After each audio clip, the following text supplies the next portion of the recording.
Last time Villanova and Pittsburgh saw each other, it was with a trip to the Final Four, and Scottie Reynolds sent the Wildcats there with a last-second bucket. Hey, how are you, folks? Jason Horowitz, glad to be with you here on the College Basketball Preview Show, brought to you by the California Almond Board.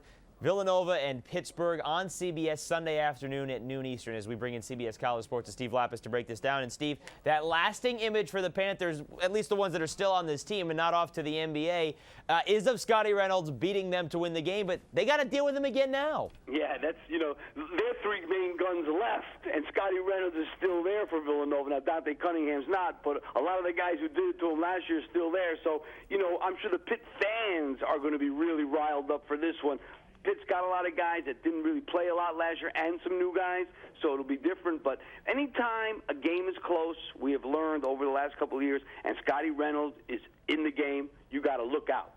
One thing, though, that you took out of Villanova's last game, the loss at home to Connecticut where he struggled in the second half, obviously that's a big part of this because he's been so big in second halves all season long and throughout his career. But Jay Wright has a very balanced team. He's got 7 guys that can really score. He does, but I think Connecticut may have latched onto something. They decided they were going to double him, get the ball out of his hands, and let somebody else beat him. And that's why Scottie Reynolds didn't even get a lot of shots off in that game. So, it'd be interesting to see if Pitt decides to try something similar. I think people have been afraid to do that because when you look at their scoring sheet, it shows 7 guys that can score. But maybe when he's not scoring, those other guys don't play as well. Well, let me ask you about this Pittsburgh team here, Steve, because when you look at the Big East standings, they're tied for 3rd with West Virginia right behind Syracuse and Villanova heading into the weekend. Do you, to the eye test, do you see them as one of the top 3 or 4 teams in the Big East and maybe a top 5-4 seed in the NCAA tournament?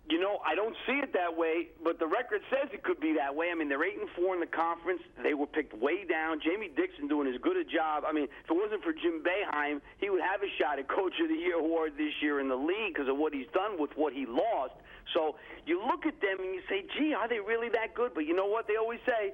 Your record says what you are. And, Ashton Gibbs is having an unbelievable season, which has made a big difference in Brad Wanamaker. So I guess they are that good, Jason. Yeah, especially when those guys shoot. And when they play defense, they went to Marquette. They hammered the Golden Eagles on the glass and inside. Aaron McGee had a good game. Maybe that's a key to beating Villanova because they're not big either. Who wins the ball game on CBS on Sunday? I think Villanova wins.